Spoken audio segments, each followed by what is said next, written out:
Let me get a bit closer. There we are, and we are live. Guys, much appreciated for you joining us on the United Man today. You can see got right next to me my special mate Joe, Mr. Flying Pig from Flying Pig United. Thanks a lot for joining me, Joe. No worries, Shane. Thank you very much for having me, mate. Hope you're good. Mate, really good. As I was touching just before we jumped on, I've tried my hand at basketball in the dead of evening when there was all the mozzies about. Silly mistake. I've been bitten to high hell now, so I'm paying for it, mate. All over my legs. No, There you go. That's how it goes. Louis Suarez treatment. Do you know what I mean? Dear, mate. So as the title suggests, we was going to be looking at, and we will be looking at Manchester United's team of the year. Joe's chosen his lining up 11 for the year. I've chosen mine. We will be looking at that and discussing that. But obviously, breaking news, unfortunately, doesn't seem like very good news at the moment, is in relation to Harry Maguire. Obviously, Joe's just been covering that on his United channel as well. So make sure you go and check that out. I was just in his stream. He's covered it really well as well. And make sure you're subscribing to Flying Pig United also. I'll just read out a statement from, is it Reuters? I don't know if you've seen this, Joe, but it says Manchester United captain Harry Maguire was detained for questioning on the Greek island of Mykonos. How do you say that, Joe? Mykonos, yeah. Mykonos. After it's like a party island. Oh right, okay, right. I see what you mean. Okay. Not reading very good. This isn't. After allegedly being involved in an incident which police officers were assaulted after a brawl. Greek state TV ERT said on Friday, officers were called in to break up a brawl between two groups of tourists. 2 other Britons were also detained. The soccer player was verbally abusive to an officer and then hit him. An police official said the 3 were resisting arrest when brought to the Mykonos police station. It goes on to read a few more bits that doesn't look that great. Joe, what's your take on that so far, mate? Well, if it's a case that he's assaulted a police officer, there's not really any excuse for that, really. Like he's going to have the book thrown at him, I'd imagine. So look, we don't know what's really happened yet. It is all just sort of allegations. Maybe there's, it'll become clearer in the next few hours. But at this moment in time, it does not look good. I mean, he's our captain. Even if he wasn't our captain, if he's just another player in the squad, he's a big player for us. Like, we don't know what sort of ramifications this is actually going to have right now. So I'm just worried. I mean, we've got this concern of the transfer window going on and the lack of movement. That's bad enough alone without our captain potentially being, banged up abroad. And that listen, that statement says it all. Our captain being banged up abroad in all honesty, mate. And I'm not one to jump on hearsay, and I know you're not either. However, if it's an official police statement saying, if it's being read that way and it's been covered by multiple sources, whilst I was on your stream, I was seeing multiple sources coming up at various different points, and they're all pretty much covering the same thing, saying it's an official police statement saying that Maguire obviously was verbally abusive, and also that he actually hit a Greek police officer as well, which is like you say, at the moment it's not factual, but as it's been, as you were saying on your stream just now, obviously the Manchester United officials have been in contact with Maguire, and obviously he's going to be cooperating, which he has to do, in all honesty. So I'm assuming it's sort of maybe alcohol fueled, or as you were saying on your stream, Joe, that maybe he's, because he doesn't seem like that type of individual, if you know what I mean. If you imagine how many summers he's been away with family, friends, lads, whatever holiday it is, and there's never been anything anywhere near this coming out. I don't know, but the report, which is saying it's an official police statement, is pretty damning at the moment. Joe, what do you think to that? I agree with what you're saying. He really doesn't seem like the type to do this, and we don't know the whole background behind it. Like, there could have been some nastiness from some aggressors in the situation, and he's just defending the honor of himself or his friends, or we don't even know yet. But the police thing, I mean, if that's true, if he's assaulted a police officer, then I don't really know how he's got a leg to stand on with in regards to that one. So I mean, it's a bad look for the football club right now. It's a bad look for the player. Hopefully, more stuff comes out which sort of alleviates some of this situation, and it's not as bad as it sounds. Because often when there's breaking news like this, they run with a headline, and you do immediately think the worst. Assaulted a police officer, it sounds terrible, but we'll see what happens. I mean, for all we know, he's blown a kiss at one of them or something, or he's sprayed him with a, and he's gone down like Rivaldo holding his face.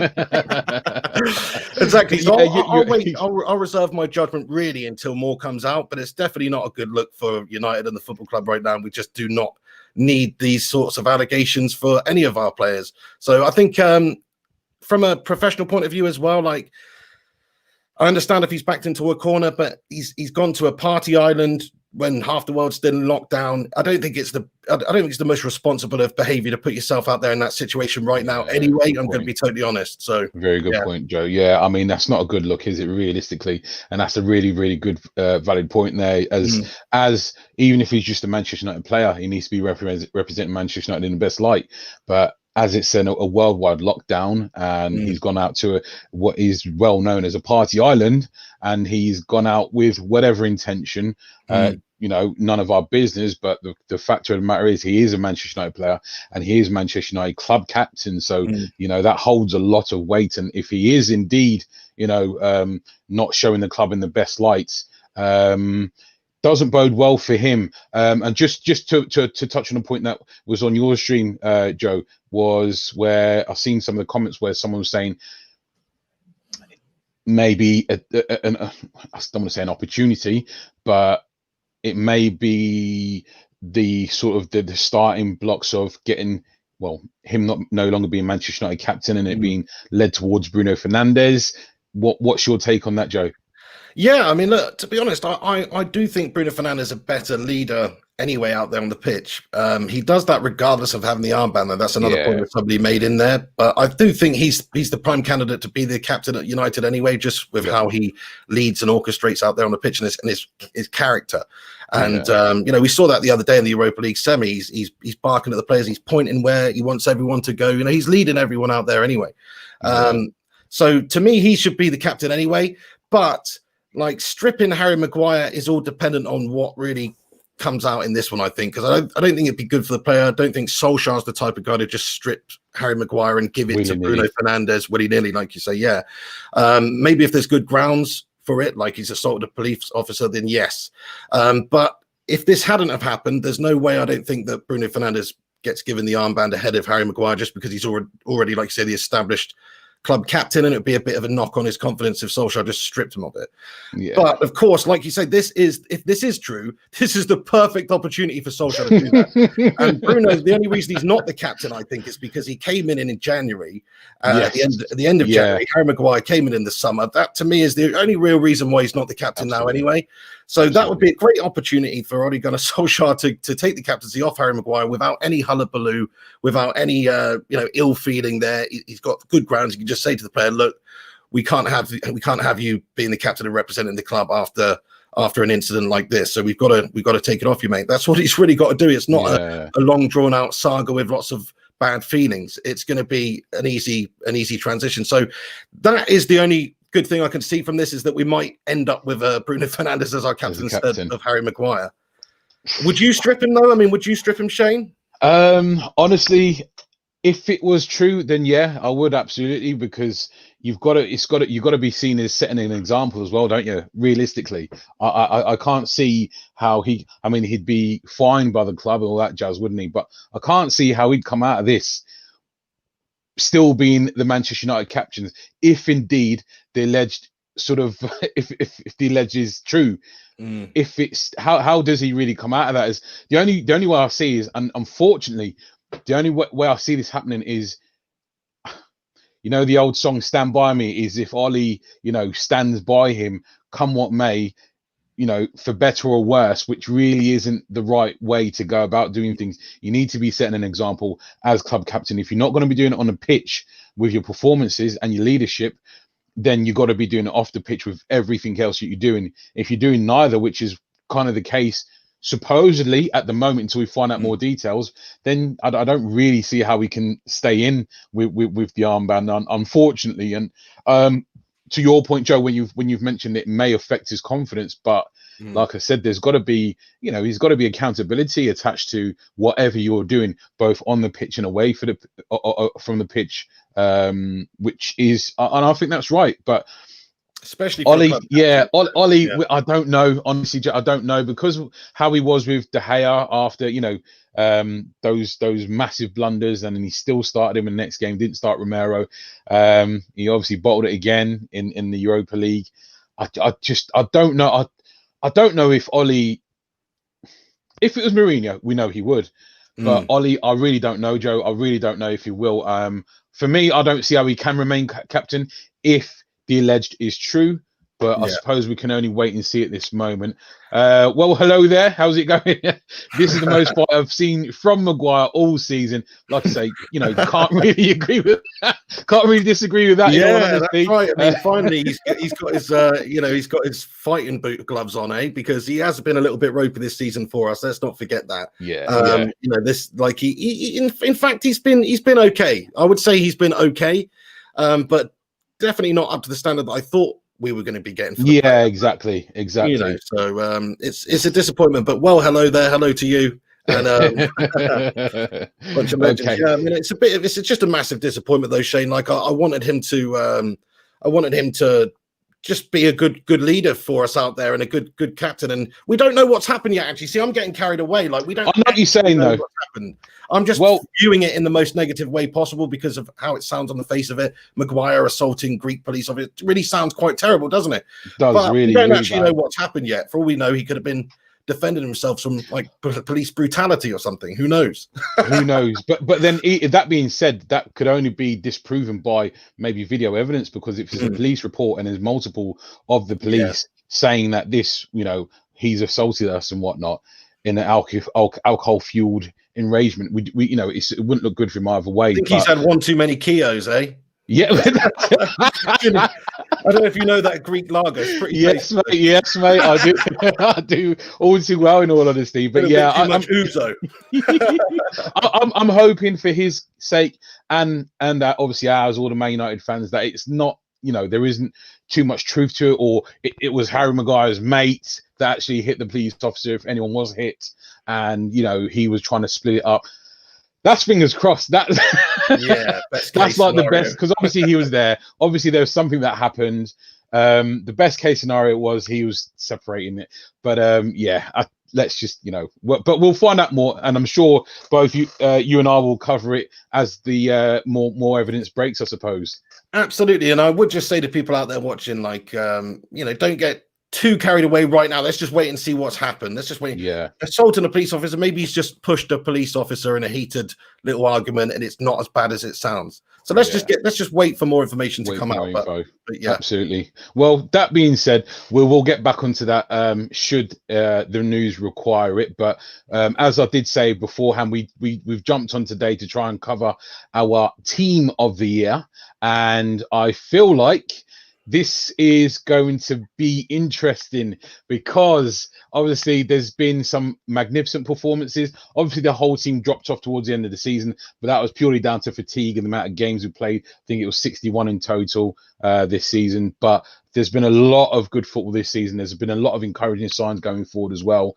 And I feel like we're on the right trajectory in terms of where we want to be. I think in terms of where we were this season, at the beginning of this season and last season, we were absolutely way off the pace, Joe. I don't feel like we was anywhere in the distance of touching City and Liverpool. We're still not in terms of points tally, but nevertheless, we finished third, and we've gone like a Trojan horse. I heard you use on your stream, Joe, in terms of catching Leicester, Tottenham, and Chelsea. So, and how far we've gotten with that is absolutely outstanding. To finish first is a magnificent achievement for, especially Ollie, because obviously I think a lot of people have looked at him and said, look, is he still the guy? I've still heard people questioning him now. Even myself, I'm still saying I still don't know if he's going to be that guy to take us back to championship contention, European titles. We've got to, 3 semi-finals, great, but that's 3 semi-final losses also. So, that being said, let's have a look at, I suppose, the teams of the year. Joe, if you wanted to go first, being the guest, I'll get your team up here, and then you can talk us through it. Absolutely, mate. Yeah. So this is my team that Shane just put the graphic up of on screen, and it's obviously the 4-2-3-1 formation. I mean, most of the team, in my opinion, does kind of pick itself this season because I think we've got a lot of clear performers throughout the side. I mean, and a couple of ones that are just in there out of, not on any merit, really, just the fact that you have to sort of select them, like David De Gea, for instance. David De Gea, he's in the team of the year for me. But I'm not saying he's had a good season. I'm just saying he's played the most Premier League games, so he's in my team of the season, So same with Lindelof, really. Like, if there was another player who'd come in and played a lot more games and had opportunities at centre back, I know Bailly's had some, but he's not really been too consistent either, and been in and out the side. But yeah, those couple of players, they're in the team of the year. I just want to say that straight away, but really, I don't have anything necessarily good to say about them. I know what you mean, though. I do know what you mean. They are in my team of the year, and look, Harry Maguire's in my team of the year as well. So there you go. Like, the average back three there. You're right there. Maguire and Lindelof. Like, that's a crap team of the year based on the performances they've had over the last year. Sorry, this is. Mate, but you're right, Joe. It's no lies. You're not telling any lies, mate. Absolutely. The left back position, though. Do you want me to go through the whole team? Or make the whole team? Absolutely, yeah. Please do. Yeah.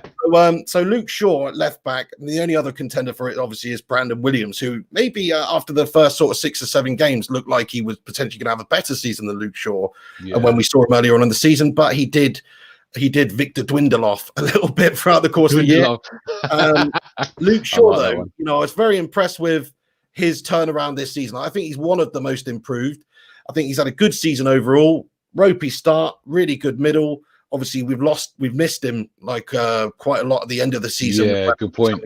Due to injury, and I think that highlighted just how important he actually is for us right now. I don't think he's the best left back in the league or best left back in the world, but I think he does everything pretty well. And I think his experience in the side is pretty important for us, especially when you've got a 19-year-old backing him up there. So I think Shaw's had a good season. I don't think he's had a great season, but I think he has actually had a good season. Whereas last year I'd have said he's had a bit of a poor season. So I think he's done well there.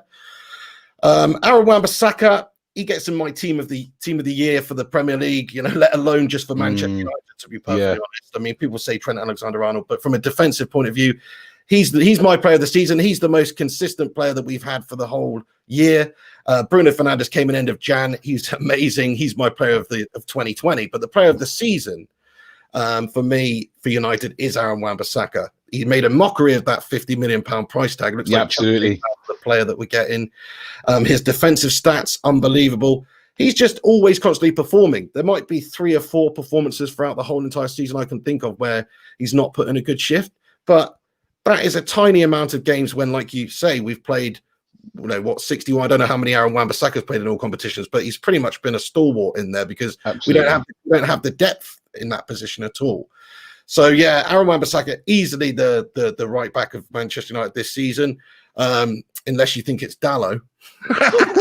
No, it's definitely honestly, Joe, you've got to stop telling them jokes, mate. Honestly, because you're going to get people excited about Dalot and whatnot, and potentially him starting next season. No chance, mate. So just on Dalot, actually, he is young, he is decent, he can get better. We'll see, but yeah, I mean, pretty bang average. We touched on Dalot on your stream, didn't we, before, when it was yourself, me, and Carl from That United Family, where we were saying about Dalot being, well, it was Carl really that sold both you and I, where he was saying about him, taking on defenders, his crossing ability, which I think we both agreed with. He's very good at doing, but just defensively, he's never going to be the sort of player that we need him to be. That's why Wan-Bissaka, like you said, he's just been immense this season.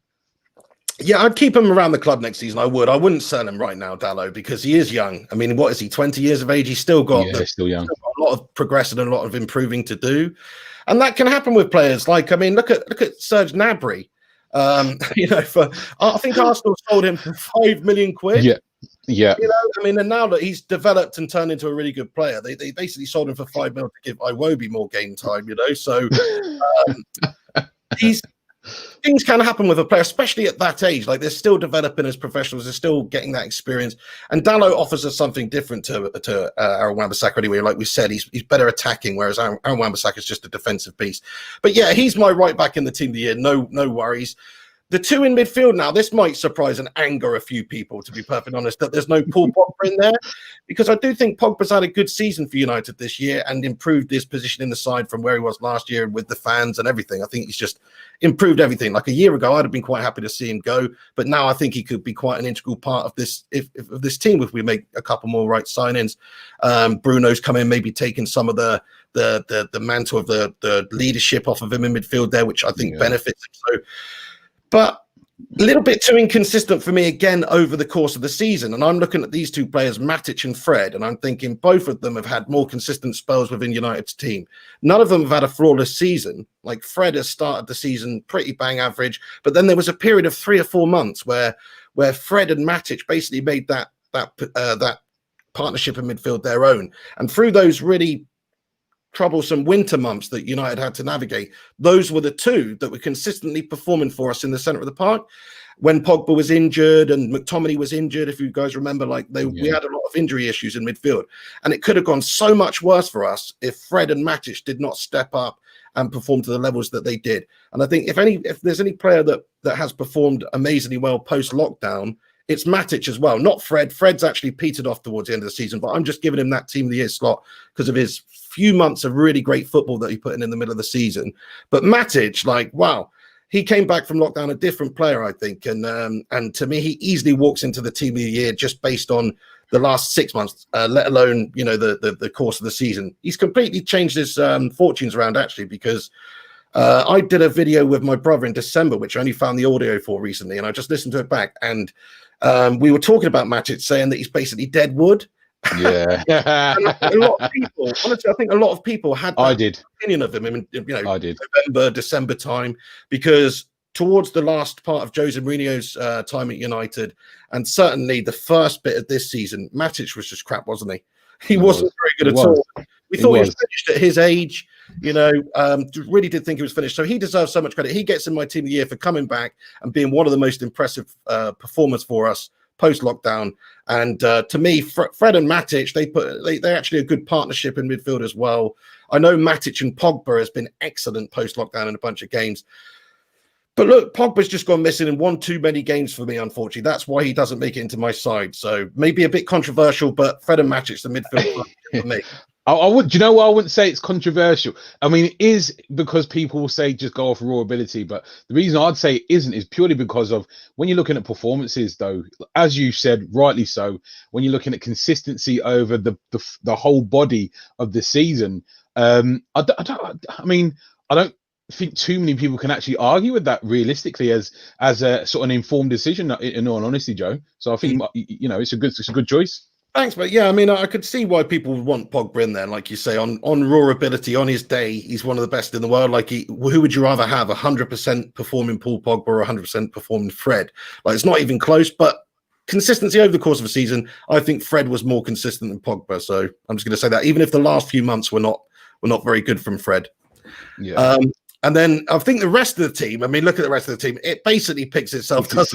Rashford on the left there. He actually had the best half of the season out of pretty much anyone, I'd say. And that I was going to say that includes the second half of the season from Bruno, which it probably doesn't actually, but he probably had the second best half of the season, because the first half up to December, he'd already scored 14 league goals by that point. Incredible first half of the season that Marcus Rashford had. So he's a big reason why we finished third. Like, a lot of people won't really give him the credit that he deserves because he hasn't performed for a few months, really. But we wouldn't be third if it wasn't for his all-important goals at the start of the season there, when some of the other players were not performing. Like, he took the games by the scruff of the neck. He made things happen for us in a spell of a few months there. I think it was brilliant. And yes, it's a shame that he had that injury. It's a shame that when he came back from that injury, he didn't look like the same level player.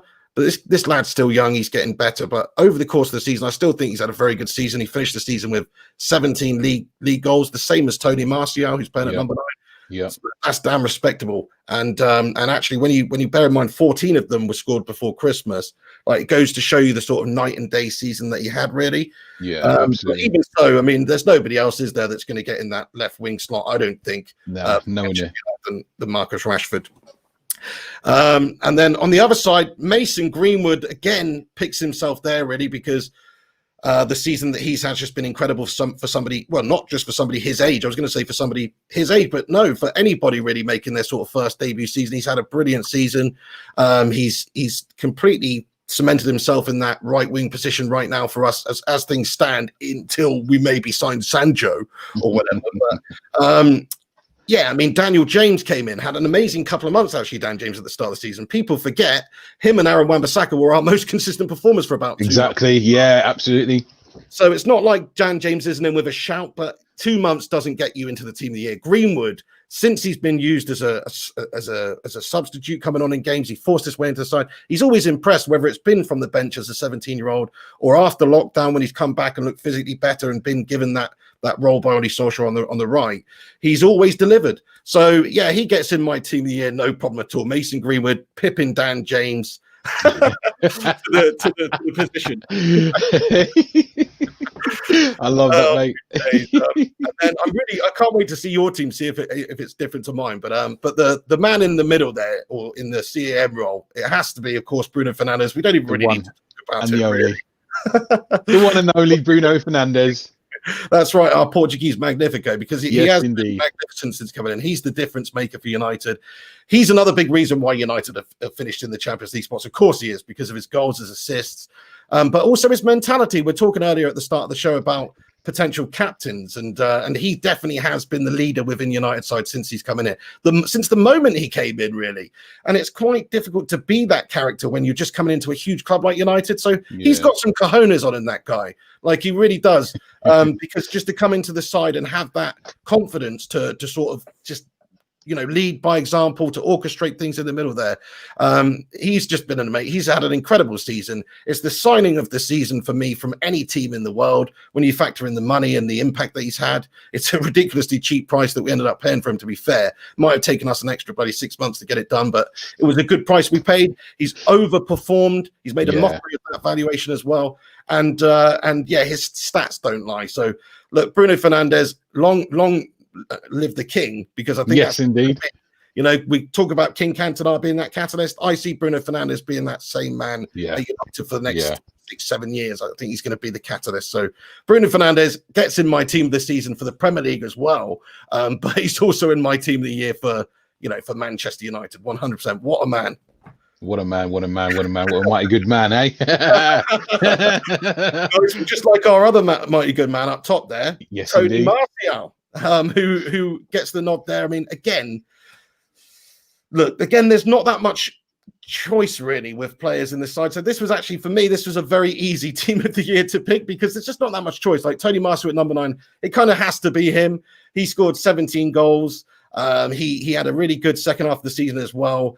What I like about Tony Martial this season is he's improved a lot. He's one of the most improved, I think. I know Solskjaer gave him that number 9 role, and it's his first proper season doing that, and it was always going to take a little bit of time to really get that movement down, and to get that comfort within the position. When you've been playing in a wide position and you moved in the middle, yeah, it can happen for you, but it can also take a bit of time to adjust. I think that's why Rashford didn't look good. Do you remember when Tony Martial got injured near the start of the season and Rashford played at number 9? Yeah. And he was awful. Yeah. It just didn't work for him. Then he was still back to left wing, and then he started really performing again. So it does take a bit of time, like people expecting a winger, somebody who's been played primarily as a winger over his career anyway, to go in and be that number 9 and instantly hit the ground running. I think they're asking a bit too much.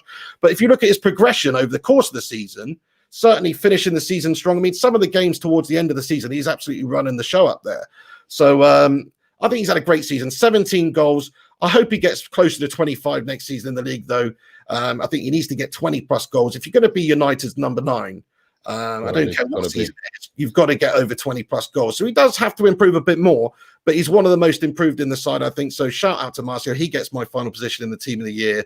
And yeah, it's a good team, but, it's a bit average. There's a few average performers in there, isn't there? Maguire, Lindelof, just shouldn't be in a team of the year based on their year's performance. But there you go. I had to stick him in there.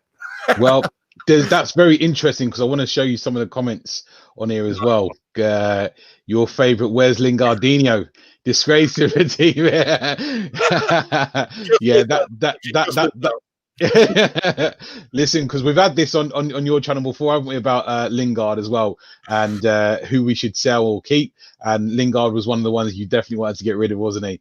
I think if you look at the full body of work of the whole season, realistically, I think he had 2 goals last season, Lingard, and so that kind of performance, it's very hard to argue with the fact that you wanted to get rid of him. Yeah, that's right. 2 goals in the season, and they were both right at the end of the season. Like that one against Leicester, he's just come on at the end of the game and taken it off of Schmeichel, right? So it's not like, I mean, fair play to him, but yeah, Lingard, he's rubbish. But he nearly got in there ahead of Greenwood. How close was it then? Not really. I basically had to close my eyes and pick out a James Greenwood and Lingard. Oh my gosh, no chance. Well, hello there's put down, obviously, definitely AWB as well. His attacking may be poor, but it seems to be improving a lot. He's never had more than 2 or 3 really bad games, as you said though, Joe. And I'm also pretty sure Sterling is still in his pocket. Absolutely correct there, mate. Couldn't have said it better myself. And I just feel like people do really need to give Aaron Wan-Bissaka a bit more credit, because as said there, it's his first, really, this is his second full season playing at right back in the Premier League. Before that, obviously everyone knows that, he come into Crystal Palace as a winger. Obviously he's trained as a right back more often than not in that period of time, but this is only his second full season in the Premier League as a right back, and his first full season as a Manchester United right back, which comes with a whole heap of pressure. And to echo your point though, honestly, Joe, I feel like he's really, like you say, should be in the Premier League team of the season, and that's not just biased. For example, I'd say Andrew Robertson, Liverpool left back, should be in the Premier League team of the year. But for me, Wan-Bissaka, as you alluded to, his defensive prowess is absolutely literally second to none, as the term's been used. And when you've got your peers and ex-professionals saying, multiple ex-professionals saying that he is the best one-on-one defender, not just in the Premier League, but in Europe, possibly. I'd hold reserve for the Europe title.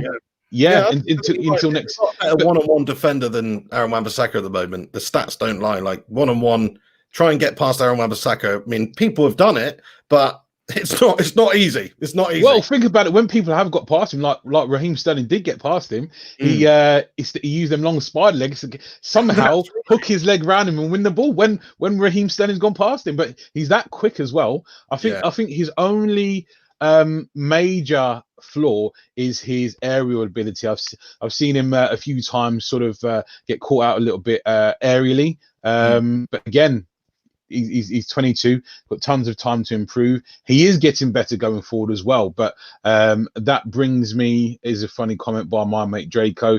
Currently at work, got the live notification. Told my manager, you need to wait, let me browse. Work can come later. That's how it should be for talking everything Manchester United. I just here it comes. Is the let's say the bone of contention point. Let's have a look. This is my team.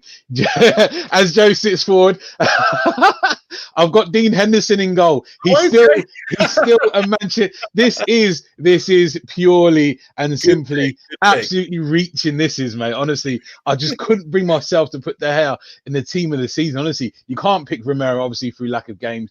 Dean Henderson is a Manchester United player, obviously out on loan. His clean sheet record is a lot better than David De Gea's. Well, I wouldn't say a lot better. It's better than De Gea's. And I just feel like his actual individual performances, he's made mistakes. Obviously, Manchester United mistakes are highlighted a lot more, but his individual performances has warranted him being put in ahead of David De Gea. And as I say, I'm pretty much reaching here, so I can't. I love that, Shane. I do. I love it, mate. It's quite, if you're picking technically who's the best goalkeeper that Manchester United own, It's Yeah. been Henderson this season, so it's a great pick. I didn't even think about that. That is a great pick. Cheers, mate. I did. As I said, that was more bore out of. I just couldn't. I just could not put David De Gea in there. Just some when you way back when they're saying about Peter Schmeichel, how many points he's actually saved Manchester United throughout the season, whereas De Gea this season, how many points has he actually lost Manchester United because of his errors and putting us under pressure. So I just couldn't. Errors from a goalkeeper within the league. I think he's second for the most unforced errors. Leading to goals as well. It's really, really bad. I won't spend too much time on the players that you've got the same as picked, because we share pretty much the same reasoning for choice. Obviously, I've gone for Eric Bailly. Just again, consistency wise, you can't really pick him because he's not played enough games. But I've actually gone off ability and the fact that I cannot stand Lindelof being in that Manchester United team anymore, and I just can't.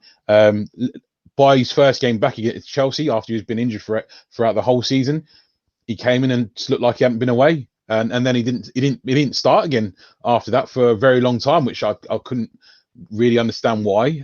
Maguire, club captain for now, and then and just see how that goes. Luke Shaw, what you said, I did want to mate. Say again. Maybe you should have put Smalling in there, mate, instead of Bailly, using that Henderson tactic. Yes, mate. Exactly. The Henderson technicality. Absolutely. I've gone with Luke Shaw. I just wanted to echo what you said about Luke Shaw, whereby I was one of those. I've got no qualms about holding my hands up and saying, look, I was one of those saying, look, Luke Shaw, I don't know. But since he's been out of the side, it's shown how much we've absolutely missed him. Absolute gap in our side, absolute hole in our side. We've missed him. We need him back in the lineup sooner rather than later, because it's just been gaping there. Obviously, Brandon Williams has tried his best, but he's more of a backup until we can show that kind of level of performance as he did earlier in the season. And Basaka picks himself, same reasons you did. Matic, same thing, same reasons you picked him as well. And so didn't want to touch on too much the players that you picked as well, because it's the same reasoning. Pogba, I've just gone for, and it's a roundabout way and a contradictory choice, is because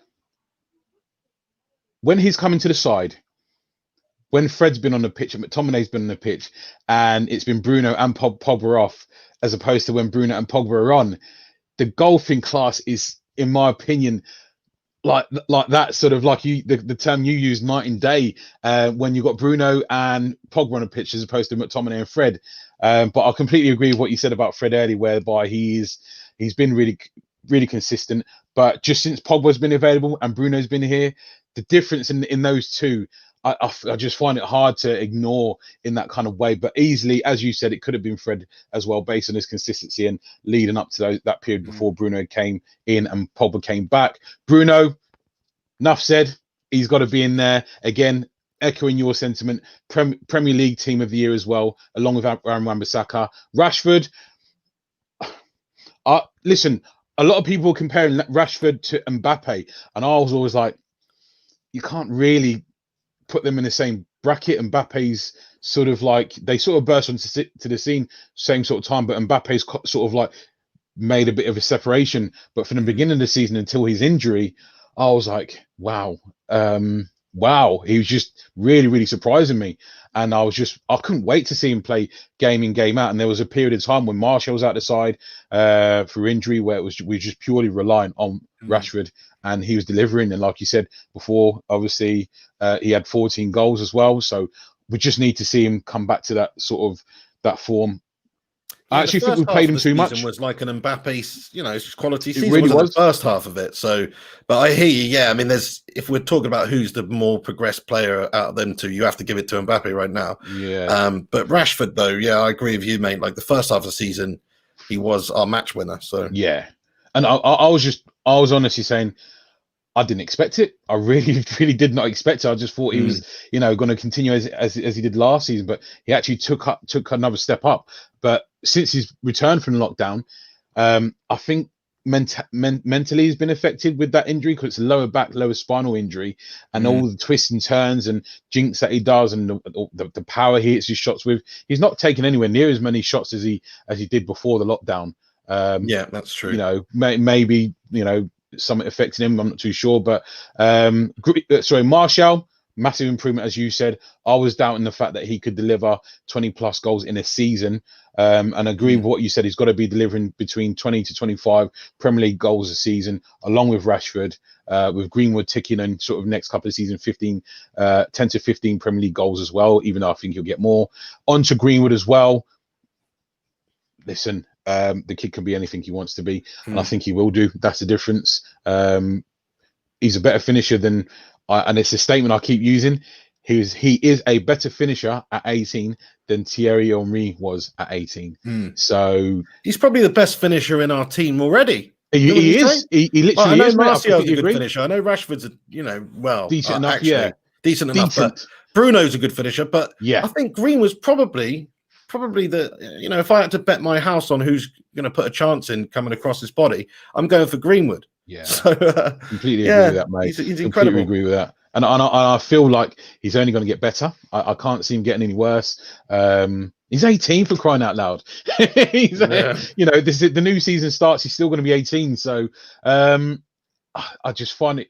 I really do think he's going to be anything he wants. He's one of the major plus points for me this season. Yeah, I mean, just the emergence of Mason Greenwood, like that is like an incredible signing. But it's not. We've just brought him through. He's like, that's like getting an 18, 19-year-old Kylian Mbappe to me. I think that we've got one of the best players in the world in the next few years. Yes. I mean, you have to remember he was 17 at the start of the season when he's coming to. He's still only 18 now. Yeah. You can look at the physical improvement that he's made. He's much more bulky than he was at the start of the season, just naturally as he's growing up and getting older.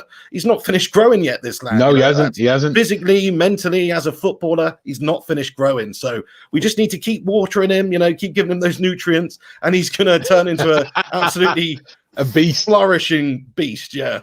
But he's quite broad-shouldered though, isn't he, Joe? He's not exactly like a slight lad. He's got some strength, I think. Yeah, he's got that low centre of gravity, and I think he's going to be, not like a Rooney, but I think he's got some strength to hold people off the ball, as well as having all the technical aspects of the game and the quick feet and the both feet, and but I think if he works on his physicality, he's already really quick. He's rapid, and if you sort of bulk up a little bit, but also maintain that that speed and that nimbleness that he's got, and that quickness of feet, then he's going to be unstoppable.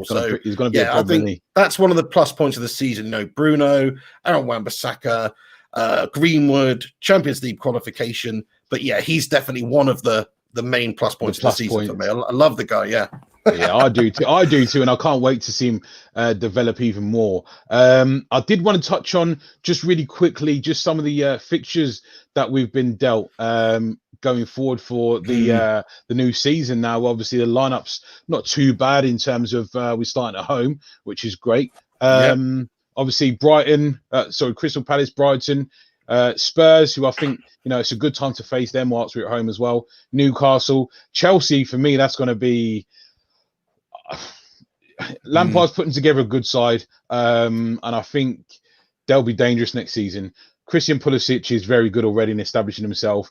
Hakim Ziyech is gonna. I think he's gonna surprise people how good he is. Definitely. They've obviously already got Timo Werner, who's a bona fide finisher, and they mean business. He very, very good business, and I really don't want him to get Kai Havertz as well, because if they do, Anyway, but I on that point, Joe, what do you think to those fixtures? So I mean, look, I'm looking at the first 4 fixtures. Should be 12 points from 12 there, really. That's it, mate. Tottenham. I mean, who are they? Who are Tottenham? No, like you say, though, it's a good time to play Tottenham with Jose at the wheel there, and just. They're not in the best run. I know a new season, new year, we're still a month away from United's first game, even pretty much. But so it's a while. There's lots going to happen. But Tottenham, I mean, look, they had a poor end to the season. They had a poor start. They just had a poor season. Marino'd come in there. He tried to steady the ship. I guess he improved it a little bit in terms of positioning in the league while he was there. But in the actual terms of the football out there, and then looking convincing, this is a great time for United to play them. We should smash up Mrs. Doubtfire's Crystal Palace, shouldn't we? Yeah. Brighton, tough game actually away at Brighton, second game of the season, but we should win it.